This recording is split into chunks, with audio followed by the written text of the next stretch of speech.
marchés des crypto-monnaies sont toujours pleins de surprises et d'enthousiasme, et les dernières nouvelles ne font pas exception. Dans la bataille juridique en cours entre Ripple et la SEC, Ripple affirme avoir remporté une victoire car le tribunal a retiré certains témoignages d'experts de la SEC du dossier judiciaire.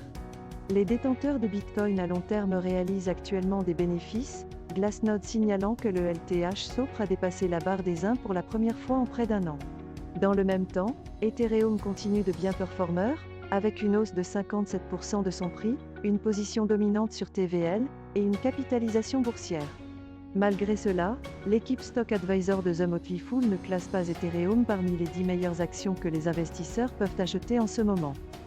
Le XRP de Ripple devrait connaître une hausse potentielle dans les années à venir, mais à court terme, Walt Investor prévoit un prix de 1,24$ d'ici mai 2022, tandis que Coinpedia prévoit une fourchette de 0,585 à 1,104$ pour 2023.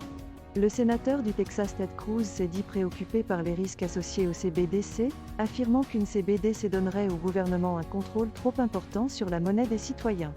En revanche, Cruz estime que le Bitcoin est une réserve de valeur en période d'inflation, et détient actuellement un peu plus que 2 BTC. Solana, l'alternative la plus rapide et la moins chère à Ethereum, a discrètement surperformé Bitcoin et Ethereum cette année, avec une hausse de 133% de son prix depuis le 1er janvier. Bien que Solana ait fait face à certains défis, un nouveau projet appelé Mad Lad redonne de l'enthousiasme au Solana NFT. La présidente de Ripple, Monica Long, est satisfaite de la croissance du XRP en termes de volume en chaîne et d'échanges au premier trimestre 2023, malgré les turbulences des marchés financiers.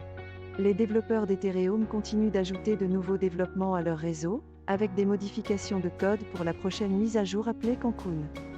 Les haussiers font leur grand retour sur le marché des crypto-monnaies, la plupart des 10 principales monnaies étant en hausse, à l'exception de l'Ethereum qui a chuté de 0,45%.